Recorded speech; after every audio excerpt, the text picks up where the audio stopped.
সংখ্যাগরিষ্ঠতার দোহাই দিয়ে হয়তো এটাকে ল্যাপস করা যাবে, কিন্তু এই সংসদে জাতীয় মানবাধিকার কমিশন অবশ্যই পাস হবেই হবে। মাননীয় স্পিকার, বক্তৃতাগুলো পল্টন ময়দান, প্রেস ক্লাব, ঢাকার রাজপথের জন্য, মুক্তাঙ্গন অনেক বেশি জুসি, অনেক বেশি প্রাসঙ্গিক।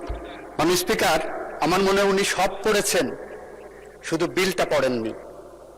এই বিলটা এনেছি, বিলটার প্রথম লাইনেই দেওয়া আছে, যেহেতু মানবাধিকার কমিশন অধ্যাদেশ 2025 এর বিষয়ে সংশ্লিষ্ট স্টেক হোল্ডারদের সহিত অধিকতর পরামর্শ যাচাই বাছাই করা প্রয়োজন,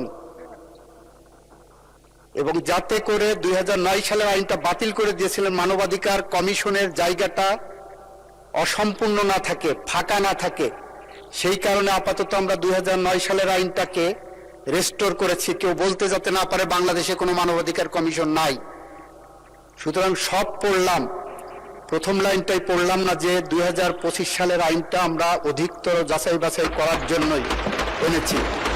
কেন অধিকতর যাচাই বাছাই করার প্রয়োজন মাননীয় স্পিকার? 2025 সালের যে অধ্যাদেশটা আমাদের সামনে এনে দেওয়া হয়েছে, এই অধ্যাদেশের দুইটা ইমপ্লিকেশন আছে।